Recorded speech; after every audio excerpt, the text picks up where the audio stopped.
Hi, Harilaos. Hello, How are you today? I'm fine, and you? I'm fine too. So today Yes. my guest is Harilaos Psaraftis. He's Professor Emeritus at the Department of Technology, Management and Economics at the Technical University of Denmark, or DTU. His areas of interest are maritime logistics, intermodal logistics, port logistics, and green logistics. He was a faculty member at MIT from 1979 to 1989 and a professor at the National Technical University of Athens, or NTUA, from 1989 to 2013 before moving to DTU. He also served as CEO of the Port of Piraeus from 1996 to 2002. He has published extensively and has received several academic and industry awards. He served as associate editor for several journals, including Transportation Science, Networks, and Maritime Transport Research. His latest book is titled Sustainable Shipping, a Cross-Disciplinary View. Harilaos, thank you very much for accepting the invitation. It's an honor.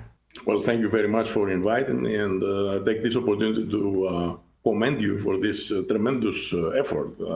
It's really fantastic. Thanks a lot. Yeah. Much appreciated. Yeah. So let's begin with your full name. Did I pronounce it correctly? Yes, very well, actually. It's not an easy name to pronounce, but you did a fine job. Yeah, thanks a lot. I mean, can we hear you saying your own name? Well, Harilaos Psaraftis. Ah, okay. So I pronounce the P also. Yes. So you were born in Greece in 1951. Are you from Athens? I was born in Athens. Originally, I'm from an island called Siphinos, which is in the middle of the Aegean. This is actually where I go every summer. Ah, okay. But I was born in Athens. Mm-hmm. And what can you share about your family background, especially your parents? Okay, so my father was nothing to do with academia, by the way. He was a CEO of a company that imported tractors and other agricultural machinery, and my mother was a housewife. All right. And to what extent were you influenced by your father? Well, he was a great role model for me. Also, my mother, how they raised their children. I think that most of the values I still have, I got them from them, and I'm really very grateful on the role they played in my life, including my early career. Yeah, that's good to hear. Not only about your father, but also your mother, that she played a very important role in your upbringing. You have a younger sister. Did she become an academic like you? No, she went into management. She's 2 years younger than me. She went into management, marketing, advertising. Her son is into academia, actually. Yeah. Right. Does she live in Greece too? Yes, she lives in Greece, and she lived all her life in Greece. Okay. Tell me a bit about the life in Athens during the 50s and 60s. Well, Athens was a very beautiful city. It still is, but it was, in my opinion, more beautiful back then than it is now. And we had a nice, quiet life, the typical life. Children being raised there. We went to the school, we went to friends, we played, we went to parties, movies, theater. We traveled around Greece. So it was a very nice life for children our age. Yeah. Right. And what about your passion for trains? Okay, so it is true, and I cannot really explain it. I developed a passion is the right word, as you mentioned, since I was very young for railways. Since I was, I don't know, probably 3 or 4. So my parents took me to see trains, the railway stations, and I got a model train, and then I drew trains on the walls of the house and on other pictures. I painted trains. I have books of trains. This is my favorite mode of travel, so I cannot really explain it. Professionally, I didn't deal with trains at all, so I consider this as a kind of hobby. And maybe sometimes I wonder whether I'm in the right profession. I've never dealt with trains professionally, but I like them very much. I love them. Yeah, that's very I still interesting. do. Because you worked on problems more related to the sea, but then you had this, and you have this Yes, passion I've for rail. published papers on maritime transport, on urban transport, on even on air transport, but not on rail. Not on rail. Nothing on rail. You also have a strong interest in painting, right? Well, I mean, this is another hobby that I developed when I was in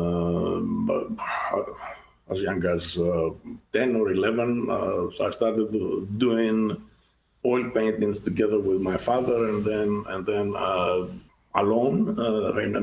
In the beginning, copying paintings from other painters, and I still do it.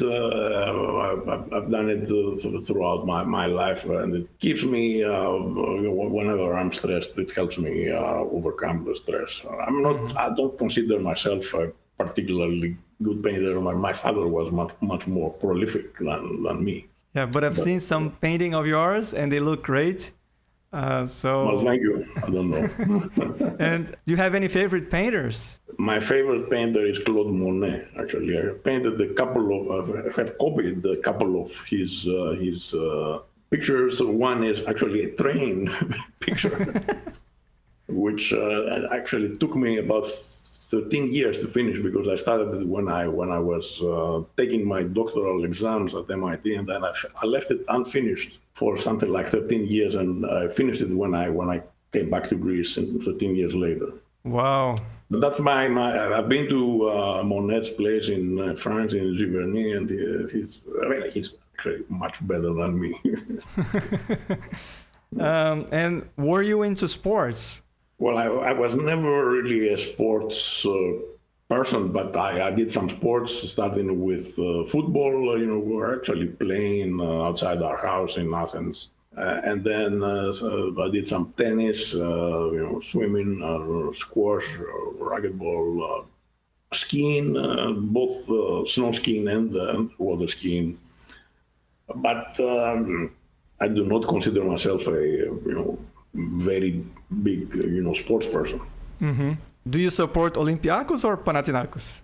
Okay, so these are two football teams in Greece, and I'm a supporter of Olympiacos, which is a team based in Piraeus, actually. And Piraeus is the city that my father was born in. So he persuaded me to become Olympiacos, and so I'm still a fan of Olympiacos. Yes, Rivaldo played there, right, from Brazil? Rivaldo played there, yes, at some point, yes. Yes, I remember when he went there. And still talking about soccer or football, as you wish, the Santos team of Pelé went to Athens in 1961 for an excursion. Did you get the chance to see him play? So they had a tour, and they played three teams, the three best football teams in Greece at the time, Panathinaikos, Olympiacos, and another one called AEK.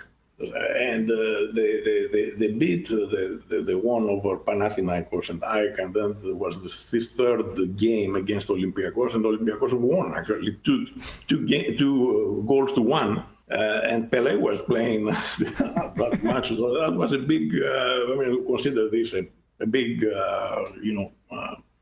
success of Olympiacos team. We beat Santos. Right. I didn't see that game. I was there was no TV at the time, and but I've seen Pelé playing on TV in 1970 when Brazil won the World Cup. Yeah. That's arguably the best national team I think Brazil ever had. I think so. And I think Pelé, in my opinion, is the best football player of all time. Yeah, I agree with you. Yeah. And where were you when Greece won the Euro Cup in 2004 in Portugal? So I was in Athens, and we were following, and it was a big surprise because nobody really expected Greece to win. We didn't expect to advance over beyond the group stage, but We did, and actually we beat Portugal twice. One was the beginning, the first game of the tournament. The other one was the final. So that year was a really dream year because we had this, and then we had the Olympics in Athens. So yes. Did you attend any event during the Olympics? Yeah. We went to several events in the Olympics, including the basketball final and some volleyball and track and field and volleyball games. And it was really a very nice summer for Greece, 2004. Wow, so you were at the finals of the basketball gold medal match. Was it the game where Argentina won? Yes, it was Argentina. It was not the United States. Everybody expected the United States to get the gold, but they were beaten by Argentina, I think. Yeah. So I think they won the third place. But I think the final was Argentina against Italy. I think, I'm not sure. But Argentina was the gold medal winner. Yeah, basketball. I think. Yeah, that was very good for the sport. I think the fact that Argentina won and. And what kind of music did you enjoy? Well, we had lots of music at home in the sense that, there was no television, but there was radio, and we had also vinyl records. So mostly Greek, but there was also, when I was young, there was a lot of Italian music from Italy, France, even Latin America. There was bossa nova. We had other Latin American, and then later, when I grew up, I developed a taste for classical music and jazz, modern jazz. I never played any music instrument. It seems that you attended a Rolling Stones concert in the stadium in 1967. Well, in Athens. that was quite memorable. So they had the tour, and they came to Greece first time in 1967. So there was a concert in a football stadium, the Panathinaikos football stadium. There was a lot of people, and I'm amazed that they are still around. It was 1967. April 1967, yes. Yeah, it should have been an incredible experience. It was indeed. I like them. I prefer the Beatles, actually. Me too. But it was quite memorable.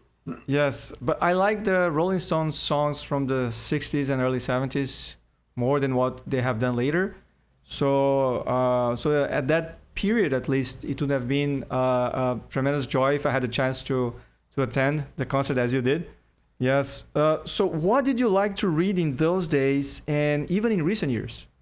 Well, when I was a child, apart from various, comics, journal, magazines, I like very much Jules Verne, maybe because I like geography, and some Greek writers. Later, I developed a taste for science fiction, but not extreme science fiction. I like Arthur Clarke and some scientific books, popular science, including physics. I like physics very much. Engineering, astronomy. I like astronomy books, and then later some books on history, politics, economics. Some police books, spy books, James Bond, all that. It was kind of diverse. Right. Yeah, you mentioned sci-fi and Arthur C. Clarke. Did you also enjoy watching movies like 2001: Space Odyssey? Well, I remember watching that movie in a cinema which was actually very close to the house that I spent most of my childhood, and it was very impressive. And whenever I see it again, I think it's a very memorable movie. Yeah. That Kubrick movie is really mind-boggling. Certainly one of the best sci-fi movies of all time. Yeah. And how did the 1967 military coup in Greece impact your life? Yes, and in fact, actually, it happened 4 days after the concert of Rolling Stones. We had the coup, 1st of April, which lasted 7 years. It was a difficult period because you couldn't protest. You couldn't. I mean, if you expressed an opinion that you didn't like the government or whatever, you could end up in jail. So there were protests, and we had some student demonstrations, and there was actually a big one just during my last year at the university, which actually resulted in some people dying because of the intervention of the army to suppress this.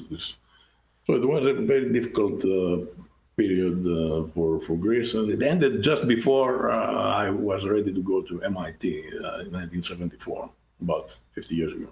Mm-hmm. Also in 1967, that was a very busy year, you had to choose between classical studies and science. It was not a difficult decision, but I had to make that decision because until that time, that was 2 years before I finished my high school, and I had to choose the direction I would take for my university studies. So it was a kind of choice between classical studies, and the high school I was going was a classical high school. Or going towards the science, quote unquote, engineering, mathematics, or whatever. So I sat down and chose, and then I started preparing for that because to get into the university, you have to take some exams. So I started preparing for the university about 2 years before I entered. Studying algebra, geometry, physics, trigonometry, things like that. Yes. What were your favorite subjects in school? I would say maybe geometry, geography also, physics, chemistry, perhaps a little bit less, but yeah. Mm-hmm. Yeah, in those days, French was more popular than English as a foreign language in Greece, wasn't it? That's right. If you wanted to learn a second language, French was more popular. So I started by learning French when I was 5, and English came later. Came when I was 10 or 11. And actually, I admit that I had more problem learning English than French, because French is a difficult language in the sense that it's very structured. It has grammar, there's a lot of irregular verbs or whatever. But there are some rules and I found that English had very few rules in terms of pronunciation and all that. So I had a problem. Unfortunately, now I speak French less frequently. I mean, I don't have a chance to speak French. I can understand 100%. I can read 100%. When it comes to speaking, I'm less than 100% in French, unfortunately. But that's a matter of practice. Yes, absolutely, yeah. Did you have the chance to travel abroad in your teenage years? Yeah, we went to a couple of trips. One was a trip to Italy, Switzerland, and Austria when I was 11, and then there was a trip to France, England, and Germany when I was about 14. These trips we took with my parents and some friends. These were the 2 actual trips that I took before I went to the university, and then afterwards there were some more. Did you go by train to all those countries? It was a combination of car and train. There was no and ship actually. We crossed the Adriatic by going to Italy. There was no airplane. So intermodal logistics. Intermodal logistics. That's right. So Harilaos, you became a student at the National Technical University of Athens in 1969. And in 1974, you received a diploma in Naval Architecture and Marine Engineering, which is equivalent to a master's degree. Do you have any particular memories from that period? Well, I mean, it was an intense period of my life, this undergraduate studies, which, as you mentioned, they lasted 5 years. And the NTUA, the National Technical University, has a 5-year program, which is considered equivalent to a master's program. So there were a lot of courses in engineering, mechanics and chemistry and even geometry in the beginning, or mathematics. And then some naval architecture and marine engineering, which is how to build ships and how they behave and all that, hydrodynamics, hydrostatics, and all these things. Yeah, it was very interesting. Yeah, it seems that you were among the top 2 students of your class. I haven't really kept statistics, but I was a relatively good student. Yeah. Uh-huh. You developed an interest in photography during those years, correct? Well, actually, yes. I had the camera since I was in elementary school, which was this Kodak Brownie, which is a box. You just press a button and that's it. But then when I was in high school and then later at the university, I started becoming more serious photographer. At some point, I even had my darkroom at home and developed and printed black and white pictures. Color pictures is much more difficult. And that was a kind of hobby of mine, which I pursued when I went to the States later. Mm-hmm. I bought a better camera, but I even had a darkroom, and I developed my own pictures. Yes, very interesting. You certainly have a knack for visual arts. Yeah, yeah. Maybe because I like geometry or whatever, painting, but it is something that these days it is very different because you can take a picture with your mobile phone. We didn't have that. You had the camera and the film. The first camera I had, this Kodak Brownie, and the film took 9 pictures. Yeah. Then you had this 35 millimeter, which had 36 pictures. You had to be very selective on which pictures you took, because now with a mobile you can take millions of pictures. But I have now a digital camera which I use, but it's completely different now. Uh-huh. And any contact with OR at that stage? When I was at the university, no. I was vaguely aware, but no. We had a course on industrial production, but which had some statistics or whatever. But my first contact with OR was when I went to MIT, and I didn't go to MIT for OR. I went to the ocean engineering department. Yes, that brings me to my next question. Continuing engineering and education. Yeah, that brings me to my next question. Why did you choose MIT for your higher studies? Well, MIT was a good school, and one of our NTUA professors was from MIT. He did his PhD from MIT, and he actually was a staff member at MIT. And he was perhaps influential in my applying for MIT. He wrote a good recommendation letter. I also applied to the University of Michigan at Ann Arbor, and also to some UK universities like Newcastle and Strathclyde. And initially, I wanted actually to go to the UK.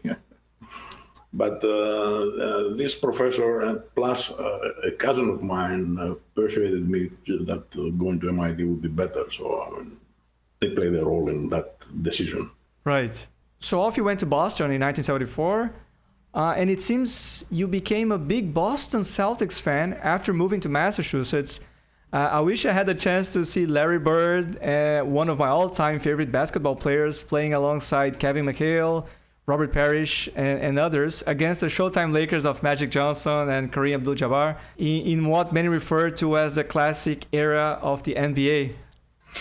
Well, I was actually lucky to overlap with that period of the Celtics. Actually, even as early in 1976, they won the NBA title, but there was no Larry Bird at the time. There was John Havlicek and Dave Cowens. 1976. Wow! So you also saw John Havlicek. That's incredible. Yes. Yes, super talented player. Yeah. But then he was there well before me. Yeah, sure. So it was that area of Havlicek, Dave Cowens, who was the center, number 18. I mean, I arrived in Boston in 74. They won in 74, but I was not there when they won in 74. But I was there when they won in 1976 against the Phoenix Suns, and that was one of the very exciting series. And then Havlicek retired in 1978, and Larry Bird came, I think, in 1979. But I was fortunate to overlap with essentially the Larry Bird, the Parrish, McHale, Boston Danny team. Ainge. Danny Ainge, Dennis Johnson, and they won in 1981, 1984, 1986, and then there was a long period until they won again, I think 2008, I think. But I had it long. I mean, when I left Boston, the Celtics went downhill. Downhill, yeah.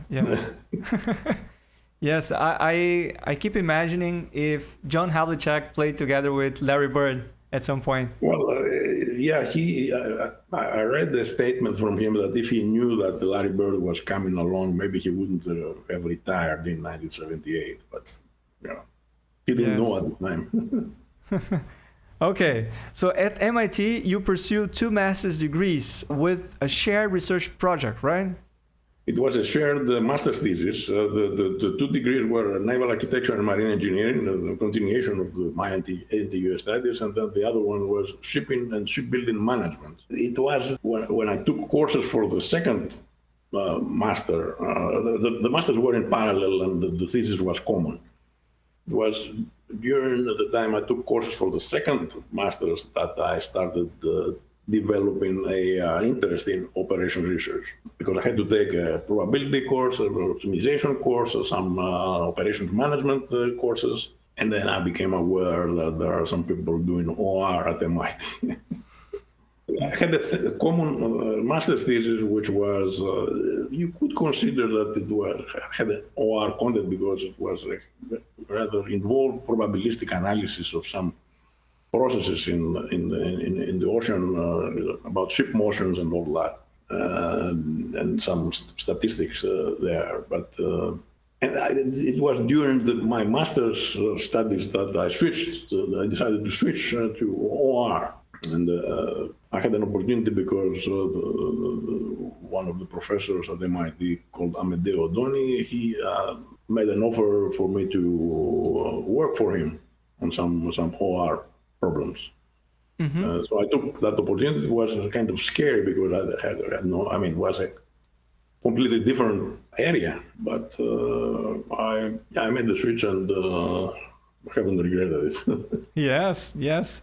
And what was the focus of your PhD research? Okay, so my PhD thesis dealt with sequencing and routing problems, and I developed some dynamic programming algorithms for some problems in this area. One problem was how do you sequence aircraft landings at an airport so that you minimize some kind of objective, and it's a variant of the traveling salesman problem in the sense that if you have a small airplane followed by a big airplane, the big airplane can come close, but if it's the other way around, the small airplane has to obey some distance constraints to avoid turbulence. So first come, first serve policy is not necessarily optimal. And so I developed some algorithms for that. And then the second part had to do with the dial-a-ride problem, which I'm pretty sure you are aware of.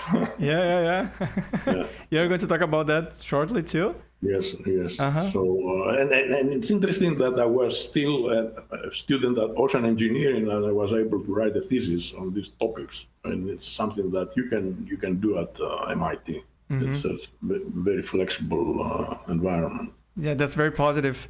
After a brief period as postdoc, you were hired by MIT as an assistant professor in 1979. Could you share some details about the research projects you were involved in during your years at MIT, starting with the MIT oil spill project? Yeah, so the MIT oil spill project was a series of projects that started right when I started as an assistant professor in 1979, and there was a lot of concern in the United States and also worldwide about possible damage that can occur if an oil spill occurs. We had in Massachusetts, there was this Argo merchant oil spill in 1976, I think. There was a big oil spill in 1978 in France, the Amoco Cadiz oil spill. So there were some interesting OR problems associated with oil spill response. The question is, how do you best respond to an oil spill? And then it had, depending on there was the strategic dimension of the problem. Where do you put the equipment so that you are prepared? I mean, do you stockpile things in Boston or in New York or in Philadelphia? So it was a variant of the location problem. One is where to put it, how much equipment, what kinds of equipment you stockpile, and you don't know where the oil spill is going to occur, but you need to be prepared. And actually, there was a directive, a kind of policy stipulation by President Carter at the time, where they said that they wanted to have the capability of responding to an oil spill of 100,000 tons within 6 hours. Of course, you have to define exactly what you mean within 6 hours. I mean, send a boat within 6 hours or have a big... So that was a strategic dimension of the problem. Of course, not responding to an oil spill was probably illegal, so you have to set up a system. And you had the Coast Guard and some other agencies at the state level that were relevant there. And then there was the tactical dimension. Given an oil spill, how do you respond? Where do you mobilize? What kind of equipment you send? You send dispersants, or you send booms, or you send things like that. So we had a project that was funded by the National Oceanic and Atmospheric Administration, which was an agency dealing with these matters within the Department of Commerce. And it was a series of projects, and we had actually had 2 PhD students working on it, one on the strategic problem, the other on the tactical problem. But there was a kind of interdisciplinary problem in the sense that it involved also, having a model that can tell you where the oil is going to go, or a model that can evaluate the damages. If oil hits the shore, what's the economic damage? Mm-hmm. Very interesting. It was funded also by the U.S. Navy at some point. The state of Massachusetts gave us some money.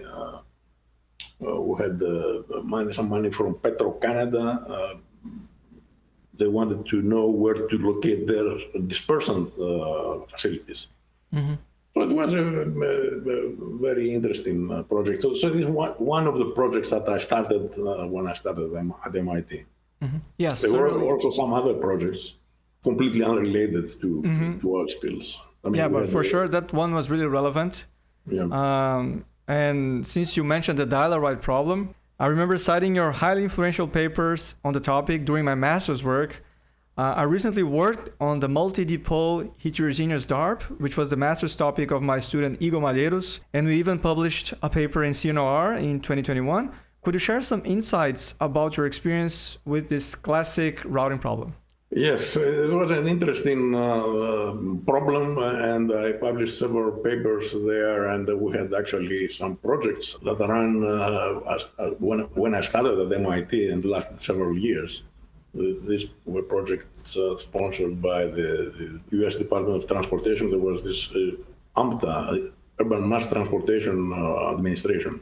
And it was an interesting problem, both from a theoretical standpoint and also from a practical perspective. There were some dial-a-ride systems in the U.S. One was in Rochester, New York. Actually went there to see how it works. And there were some other locations in Florida and also in Europe, in Germany. We were in touch with some German teams on dial-a-ride. And there were some people looking at this problem from an OR perspective, from an optimization perspective. In addition to the MIT team, there was a team at the University of Maryland, Larry Bodin and Tom Sexton. And so we interacted with these people This had Right. nothing to do with ocean engineering, by the way. Yeah, but that's the do fun these of it. things. Yeah. Yeah. You also worked on ocean detection. Was this project somehow connected to OR? It had, the ocean detection had an OR perspective in the sense that we had to come up with some models that could predict the fluctuation and the probabilities of signals going over or above a certain threshold. And also there was a resource allocation problem where you had a set of targets and a set of sensors.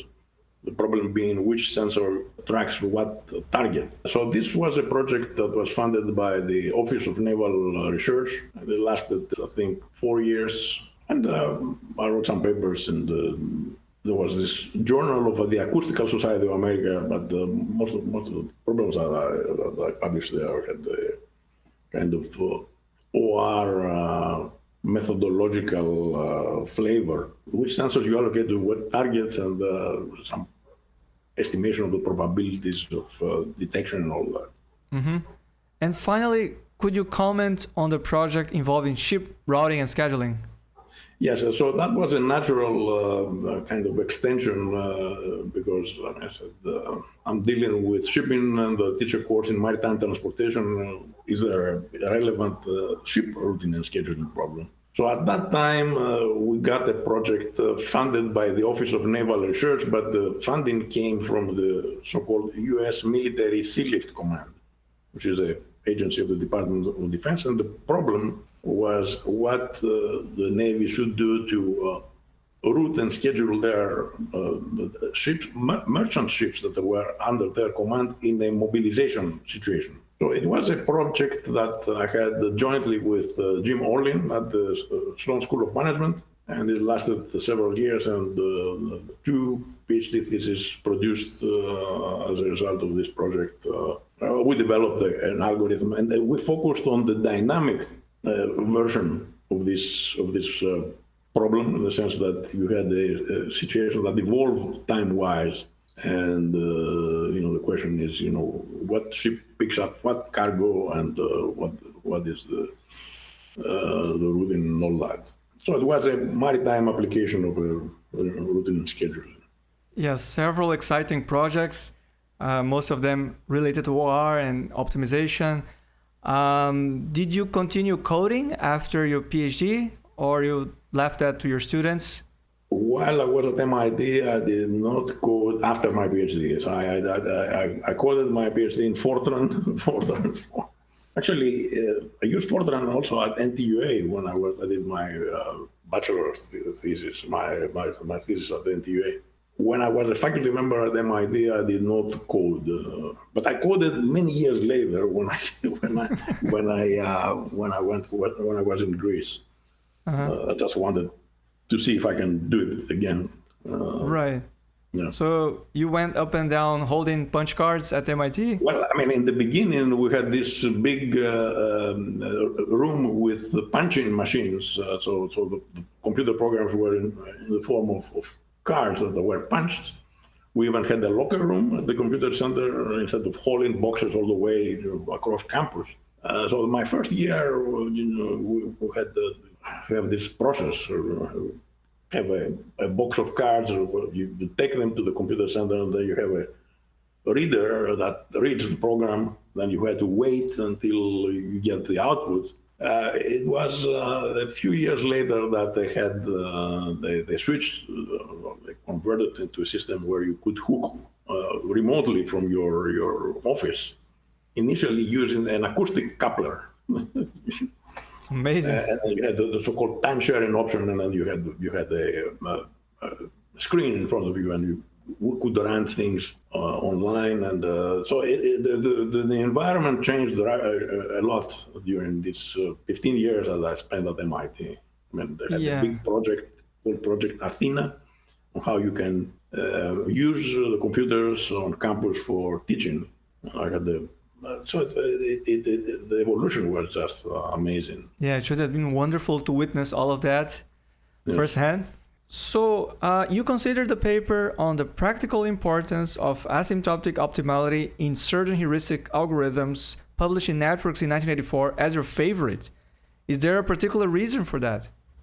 Why is that paper my favorite? I don't know. I mean, it's a paper that was not funded by any project, but I wrote because I was studying other papers that developed algorithms, so-called asymptotically optimal algorithms. So you have an algorithm, an optimization, a routing algorithm that you can evaluate, for example, the worst case performance of the heuristic or the average case performance or the probabilistic performance. So there was in the literature many papers that developed so-called asymptotically optimal algorithms, which means that as the size of the problem grows, the error of the algorithm, which is a heuristic algorithm, asymptotically goes to zero. So I wrote this paper that investigated kind of second order analysis, how fast this convergence can happen. I published it in Networks. Actually, one of the papers I was commenting on was a paper written by Alexander Rinoy-Khan and some of his colleagues. But it's an interesting area.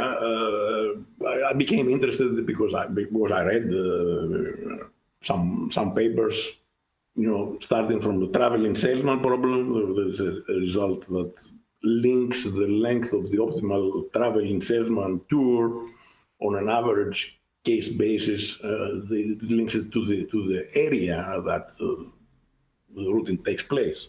And you have similar results for other problems like minimum spanning tree or matching or that paper that I consider my favorite paper got very few citations, but I still like it a lot. Yeah. Why did you leave MIT in 1989? That's a good question. So I left. Actually, I got tenure at MIT in 1985. So 4 years afterwards, I left MIT. It was nothing to do with MIT itself, but I felt that I wasn't really very happy with my personal life in Boston, and I needed some change. At that point in time, I got an offer from NTUA, which was actually the same department from which I left in 1974. So there was an offer for a professorship position in Maritime economics and logistics. So I decided to leave. That was a big decision for me. Mm-hmm. And you got married around that time too, right? I got married about a year after I returned to Greece, yes. Mm-hmm. Yeah, so, big changes in life. Big changes in the life, yes. During your years at the National Technical University of Athens, you worked on a variety of applications such as ship automation, ship safety, short sea shipping, and port logistics. Could you summarize the main contributions and impact of these projects? So we had my first big project at NTUA when I returned was a project called Atomos, which is an acronym for Advanced Technology to Optimize Manpower on Board Ship. It was a project on ship automation. The EU projects are multi-partner projects. The leader of that project was a Danish company. It was actually the ferry division of the Danish state railways, but there was no rail at all in that project. And then NTUA was one of the partners, and there was actually a series of projects on ship automation, which were funded by the European Union. And then I had another series of projects on ship safety. So the European Commission had a program on transport, as I said, and maritime transport was one of the directions. And I was fortunate enough to get some of these projects. You mentioned also short sea shipping. I mean, you have deep sea shipping, which is intercontinental shipping, from Far East to Europe or transatlantic. And then you have short sea shipping, which is everything else, like inter-Mediterranean or from Black Sea to Mediterranean, or even in the United States from Boston to Florida. And we had a project that I coordinated. I was the coordinator, which was on short sea shipping. So there was some activity on short sea shipping. We had the Greek project on the coastal shipping system in Greece. So I would say the main difference between MIT and Greece was that in Greece it was much more focused on maritime transportation, There was some OR content in these projects, but not that much actually. Even though some of them dealt with logistics and all that, intermodal logistics. But yeah, I was fortunate enough to have some projects in Greece on shipping. Right. Now the big question. How on earth did you become the CEO of the Port of Piraeus in Greece? Yeah, so this happened as well. It was a big surprise. In 1996, I was extremely busy with all these EU projects, and then I would say out of the blue, I got a phone call from a colleague who was an advisor to the Prime Minister. And he asked me, well, there is this position of CEO of the Port of Piraeus. I mean, and he said, your name has been proposed. Are you interested? I said, well, I mean, I was very surprised because, typically these positions are reserved for people with very strong political connections. And so I said yes at some point. And so this started my career as CEO of the Port of Piraeus, which lasted something like 5.5 years. You kept your job as part-time, right? I kept my professorship position, but on a part-time basis. There was no way I could do both full-time, which helped me in the sense that I was going there twice a week to teach a class. I also kept the research projects, but I had some help from some people to keep the research projects. I didn't write any paper during these 5.5 years, but I managed to guest edit a special issue of transportation science on maritime transportation. It was under Gilbert Laporte, that was in 1999. But it was a full-time job, so I really didn't write any papers during that period. Wow. So it was a very interesting experience, seeing the same thing that I taught, but from the other side, from the real world side. Yes. It's interesting that you mentioned Gilbert Laporte. I met him last year too, and he encouraged me to interview you. Very nice of him. Yes. Harilaos, we all know that there can be a significant gap between theory and practice. How did you address this issue as CEO of the port? And did your perception of this gap change after assuming this role?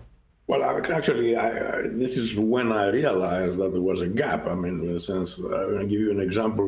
The port participated in some EU research projects, and there was somebody who gave me a very nice demonstration in my office on the container terminal. It was a simulation tool that showed the straddle carriers and all these things on the container terminal, which looked very nice. And then I realized that this had nothing to do with reality. I mean, but only I knew that. So there is a gap. There is a gap, and I don't know who is to blame for this gap. I think probably the academics, because I mean, industry, they would be very much interested in having tools that can solve their problems. So there is a gap. I mean, I realized it when I went to Piraeus, and I was trying to find how I could apply my knowledge of, OR and management. It wasn't easy because I mean I had problems how to deal with the labor unions, the dockers and all that. There were something like 14 different unions in the port. Two of them were the biggest, but we had to deal with them. It was very interesting. So how many people worked at the port? So when I was there was something close to 2,000. Close to 2,000. There were 12 directorates under me, and each of the directors had several departments. There were something like 60 departments. But we had some pressing problems, so we had to find a way to become more competitive. I remember when I first went there, two shipping lines had decided to leave. I mean, they were using Piraeus as a transshipment hub, and they had left for port in Italy. At the same time, when our capacity was about to double because we had some works being planned that would about double our capacity. At the same time, some companies were leaving, so we had to find a way to attract new traffic to the port. And the target that we chose was the transshipment traffic. I mean, the transshipment is ship-to-ship transshipment. So you have a ship coming from China, leaving a container in Piraeus, and then another ship, a feeder ship, takes this container and takes it to the Black Sea. So there were several ports in the Mediterranean that were transshipment hubs. At that time, Piraeus was not one of them. I mean, we did a little transshipment, but then, as I said before, some companies decided to leave. So we had to find a way to increase our transshipment traffic. Right. And did you have the chance to apply NOR approaches? Not really. I mean, my favorite, story is, what do you think was the most difficult OR problem that I had in Piraeus? And it was not berthing of, or queuing or berth allocation or key crane assignment or whatever. It was to find the marginal cost of the terminal. And we had to do that because, we had to develop a tariff that would attract customers, shipping lines to the port, and at the same time make a profitable operation. In order to do that, a necessary condition was to find the marginal cost. And so I asked my people, can you tell me, what is your cost, the marginal cost? I said, well, we don't know. Nobody asked that question before. And so it was not available. Actually, our accounting system was structured in such a way that it was impossible to come up with this figure. So we did it from scratch. I mean, we went back to fundamentals. We did a big Excel sheet that had cost under this configuration. Then if traffic increases, then this is going to be our cost. And then we came up with the marginal cost. And what information we need to have in order to set up the tariff structure. And then we were successful, and it took about a year to negotiate. During that time, to negotiate with the two shipping lines, which actually decided in 1997 to come to Piraeus and use it as a transshipment hub. One of these companies was MSC. Now MSC is the number one container carrier in the world. At that time, they were not number one. The other was Malaysia. So this started, this transshipment activity in Piraeus. Now, I mean, the traffic right now is much higher than when I was, but during my time, we managed to kind of double the container traffic. But it was not easy because we had to revamp our regulations and also our tariff structure, which was not competitive before. Uh-huh. So you had to address other technical issues like booking by rendezvous, tariff reforms, and implementation of computer automation of the processes and so on. Right? Yeah. There were some challenging problems. I mean, this booking by rendezvous is, we had the utilization of the capacity of the terminal had a lot of peaks. It was by no means a constant demand for the facilities. It went up and down. So we wanted to streamline these peaks. So one way to do it was what we call booking by rendezvous, where you book a slot, and if you are compliant with what you booked, then you are guaranteed the service on arrival. So that, and we allocated something like 1/3 of the capacity of the terminal to this system, and it was a system that worked. Now, many years later, you hear the word port call optimization and just-in-time arrival, not only for operational reasons, but also to reduce greenhouse gas emissions. At that point in time, there were no emissions considerations. We only did it to kind of optimize the utilization of the terminal. So that was one thing. You also mentioned the computerization.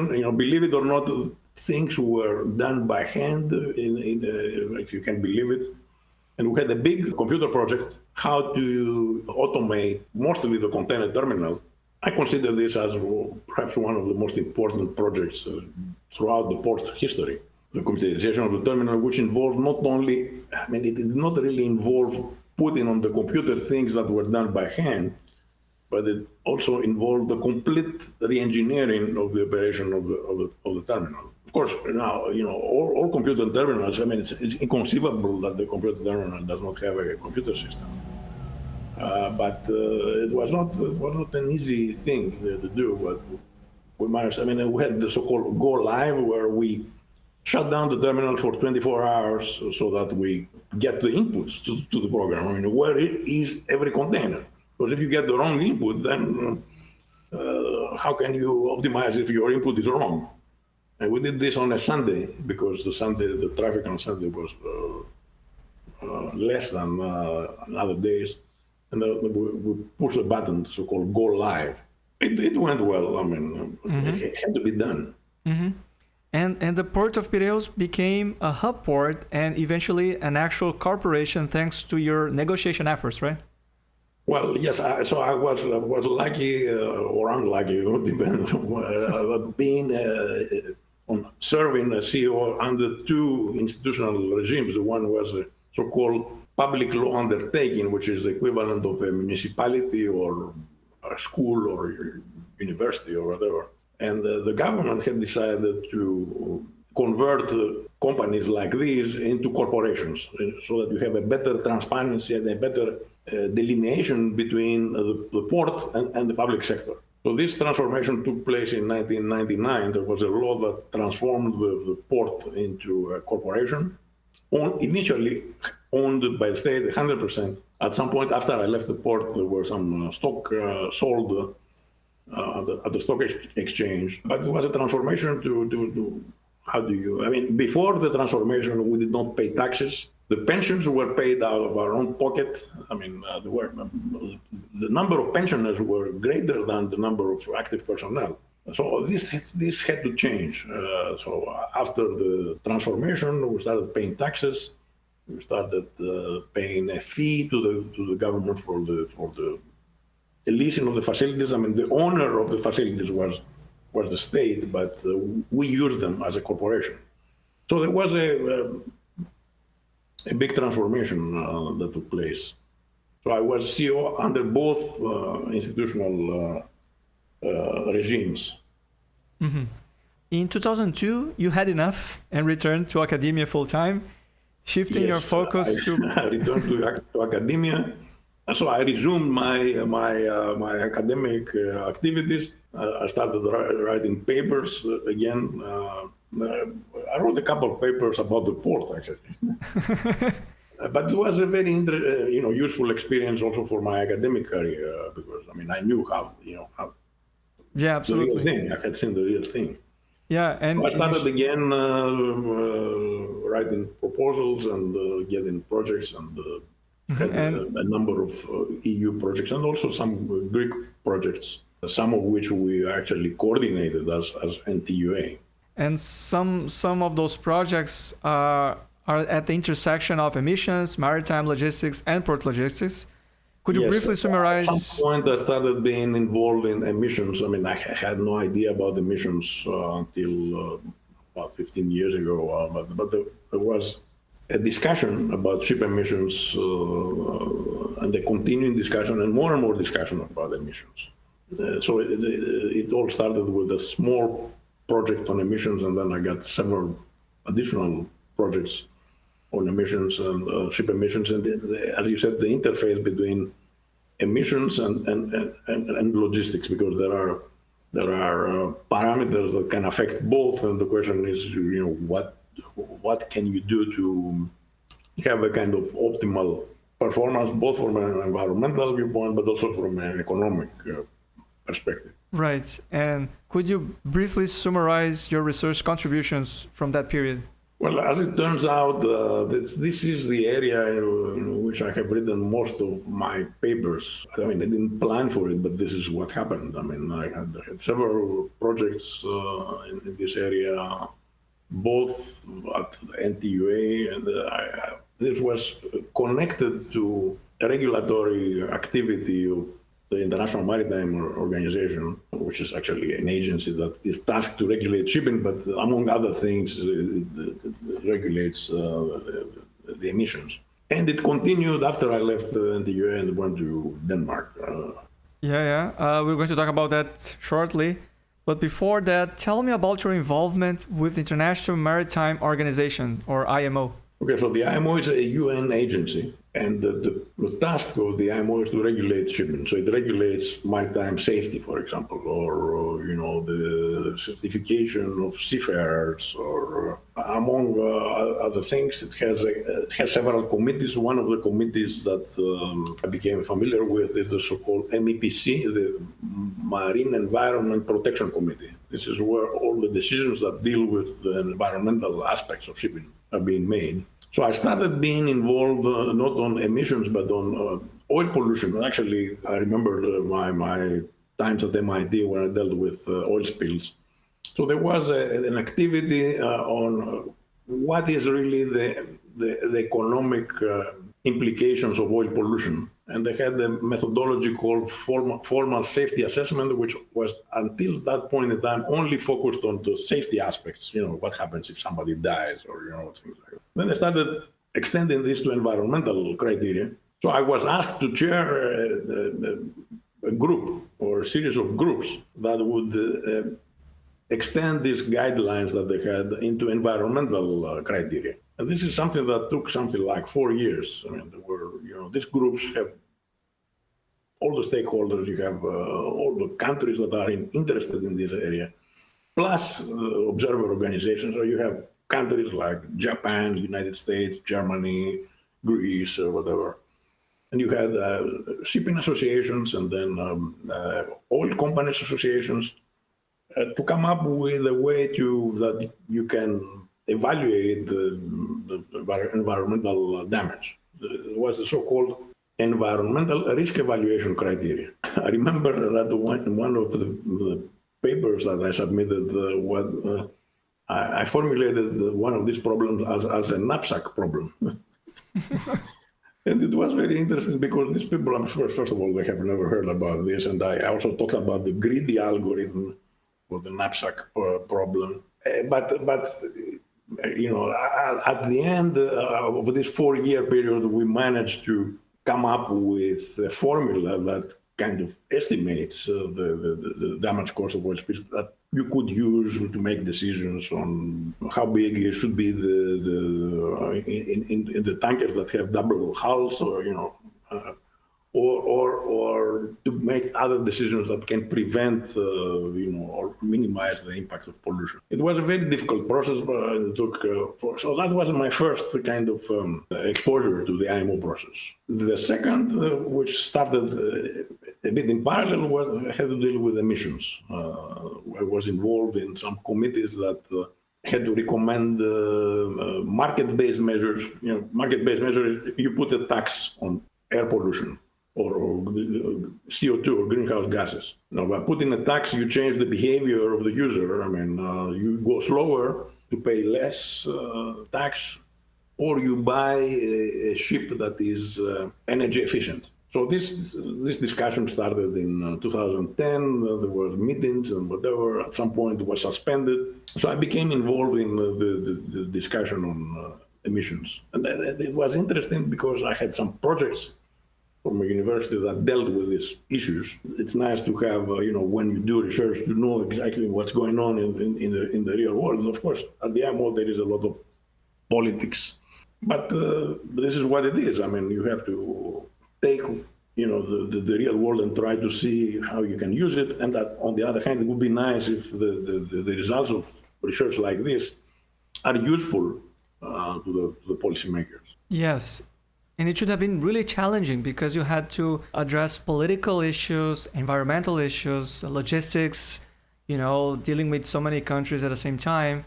And it should have been really complicated and not an easy task at all, right? It is not. It's still an ongoing discussion. Actually, it just happens that this year they have to decide on a big set of measures that they have to take. They are tasked to decide by this year so that these measures start being implemented in 2027. One possible measure would be to put a carbon price on emissions. on carbon emissions. The European Union has a system that have already been instituted, the so-called ETS, emissions trading system, which has started actually last year. But this is a regional measure, so we want to have a kind of global measure, which only the IMO can decide. But it's, as you said, it is a rather political discussion. I mean, now with the outcome of the U.S. election, it would be interesting to see what they will say. I mean, yeah, that's an entirely different subject. But I don't think they will be for a carbon price, to put it. I mean, they were even under the Biden administration, the U.S. did not endorse a carbon price. China is against the carbon price. Brazil is against the carbon price. On the other side, you have the EU, who is for it. So it's going to be interesting what's going to happen. Right. So that was my first taste of the politics, of policy level. Mm-hmm. So what prompted your move to Denmark to work at DTU in 2013? Yeah, good question. I think a main reason was the deteriorating economic situation. We had this debt crisis in Greece, which resulted in some very severe measures being taken by the government. For example, cut salaries, pensions, increased taxes, or whatever. So I was fortunate enough to find a job outside Greece, which was DTU. It was not an easy decision to go to another country. I mean, I was 62 at the time when this happened, but it went, I think, very well. And I stayed in Denmark for 10 and a half years. Yeah, it's a fantastic campus. I've been there myself last year. So DTU is a very nice university, very well organized, and most of the colleagues are top. And I was in the transport department first, and then we were merged with the management department, management science division, and I continue to have projects there. Yeah, could you talk a bit about them? I think your projects were more closely related to maritime logistics at that point. Yes. So I came closer to OR when I went back to DTU because, I mean, certainly in Greece I did OR in kind of my spare time. At DTU I was much closer to OR, and I would say all of the projects had maritime logistics and optimization of maritime systems, but most of these projects were, not all of them, but most of the projects had an environmental dimension. For example, we had a project on sulfur emissions. I mean, sulfur is another kind of emissions. It's not a greenhouse gas, but it causes acid rain and some undesirable health effects, and you don't want sulfur. I mean, there are sulfur regulations that deal with greenhouse gases and regulators deal with sulfur. There is a kind of cross-linkage in the sense that, I mean, they are not independent of one another. If you want to reduce sulfur, quite likely you will increase CO2 a little bit. But so we had a project on sulfur emissions. 2015 was the first year that the sulfur content in marine fuels was to drastically, in Europe, was to be drastically reduced to 0.1%.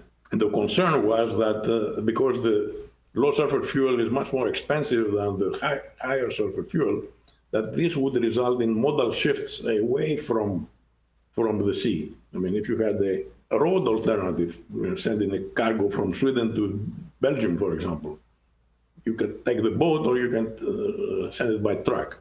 So there was a big concern that this would result in modal shifts. So we developed a kind of modal split models, discrete choice models to evaluate the possible impact of these sulfur regulations on the trade. So that was one project. I had a couple of ship weather routing projects. One was funded by the European Space Agency, and this was led by the department at DTU called DTU Space, where you get satellite altimetry and you use that for develop some routing models. And then some projects that dealt with greenhouse gas emissions. I had a project on market-based measures, what put a tax on fuel and what happens. And I also had a European project on autonomous shipping, coming back to the time where we dealt with ship automation. Now, this one called Aegis, advanced and efficient green intermodal systems, where you don't have anybody on board. So there's a lot of research in this area, have autonomous shipping. Of course, you have a control center somewhere. They are not completely autonomous. But we had a project in that project, we investigated the logistical aspects of this system. Yes. And what initiatives could be taken to reduce the gap between theory and practice in the field of maritime logistics?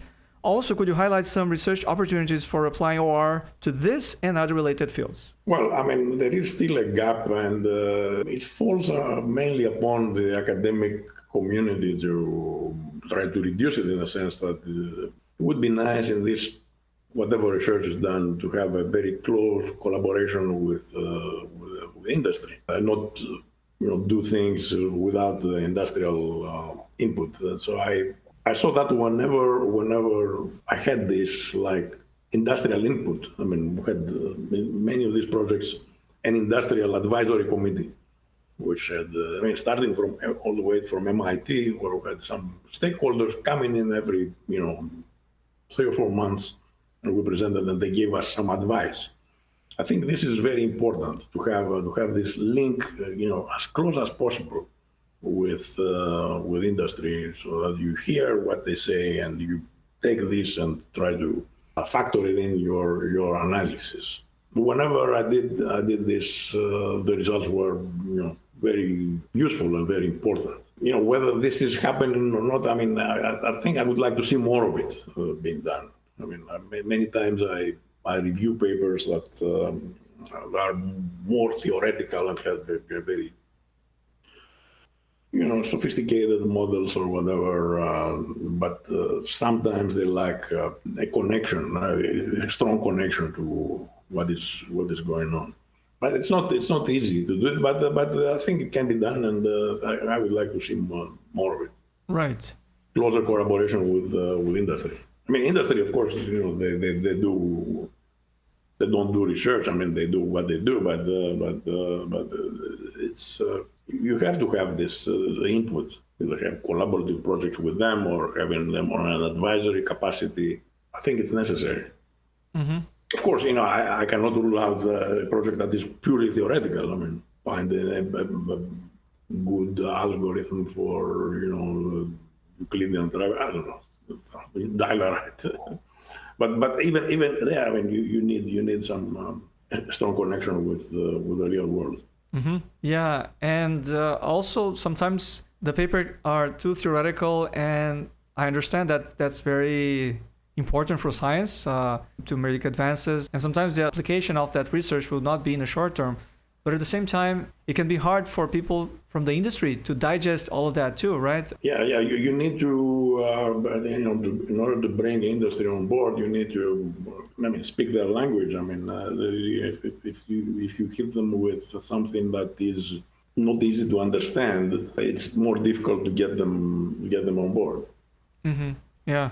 Harilaos, you have an extensive editorial career, including 30 years as an associate editor of Transportation Science. Do you have any particular insights you would like to share about that experience? Well, it's actually 32 years. So I started in 1987 and I stopped in 2018. So I served under 6 editors-in-chief. Amedeo Doni was the first, and then there was Mark Daskin, then Gilbert Laporte, Hani Marmassani, Michel Gendreau, and the final Martin Salzberg. And in that period, I also just edited 2 focused issues on maritime and port logistics. One was in 1999, and the other was, I think it was 2015. Well, I mean, for me, it was a very useful experience. I hope I contributed to the journal, which is one of the top journals. It's a job that I took very seriously, and I also, in addition to this, refereed in many other journals. It's a job that an academic has to take very seriously. What can you say about the paper? Try to suggest something so that the paper is a better paper. So, yeah, part of our job. Yes. And Harilaos, I would like to hear your take on how academic metrics have been affecting science and research in general. You mean citations and all this bibliometrics? Yeah, I've written several blogs on this because, I mean, when I was at MIT, I didn't really bother with this. I mean, I'm pretty sure that, there was, at the time, there was this science citation index. It was not so important at the time as it is now. I mean, now you have all kinds of metrics. You have citations. You have this big database of scientists that is produced every year by Stanford and Elsevier, where they assemble something like 40 different indices, and then you are ranked somehow within your field. I think it's important, but I think my impression is that this is way overblown. I mean, personally, I'm doing fine. I mean, my citation statistics have improved in the recent years.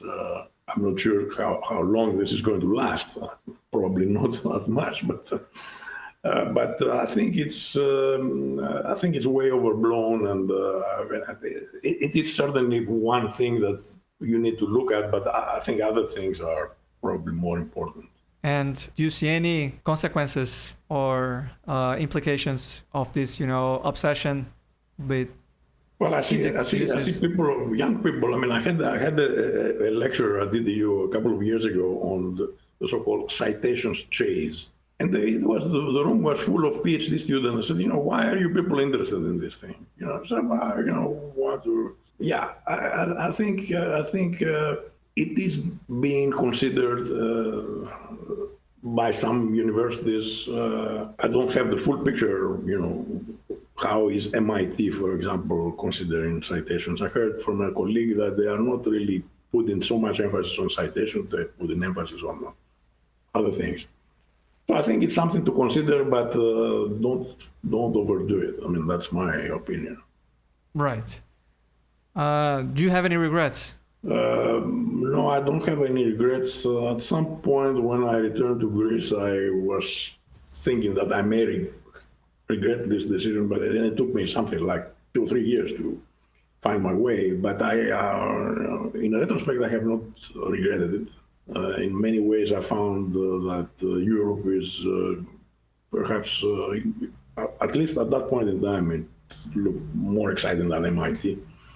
So I have not regretted it. I have not regretted going to the port. I'm not sure I would want to do it again, but generally I don't have a regret. It went well overall. Yes, you lived a full life and with so many experiences, adventures. That's very impressive. At the end of 2023, you officially retired from academia and returned to Athens. What you have been up to these days, and what are your plans for the years ahead? Yes, this is what I call Brexit. You have Brexit. They were talking about Grexit at some point. So I coined the term Brexit. So it was actually a phased retirement. It was not a step function. A couple of years before the end of 2023, I started. I had a part-time engagement, which was actually interesting in the sense that I worked full-time but being paid part-time. But anyway, it helped me because I didn't want to have a kind of step function. But at the end of 2023, you are right, I officially retired. I did not switch it off completely after that. It was a kind of transient year in the sense that I had to pack and unpack. I'm still unpacking. I have not yet completely unpacked. And but this is something that is, we are getting there. I'm involved in an EU project at NTUA. It's not my project, but I help them with some research task. I still have some papers co-authored by some people I keep in touch with. I co-supervise a PhD in DTU. I'm not the main supervisor. I review some papers. I have reduced the referee. I'm still an associate editor of this MARTRA journal, Maritime Transport Research. So I'm not. I think there are two extremes here. One is continue full speed as nothing happened, and the other extreme is do nothing. I have a colleague, a former colleague at DTU, who after he retired, he said, "I switched it off completely." I mean, I'm somewhere in between. And what about painting? Yes, I have not painted for about a year now. I mean, that as I told you, last year was a kind of transient year. I had painted several paintings during this phase-out period from 2021 to 2023. And I think I will resume as soon as I find a kind of steady state, which I'm not yet, but I hope it's going to come soon, a steady state. And to conclude, any final thoughts or advice for young folks out there?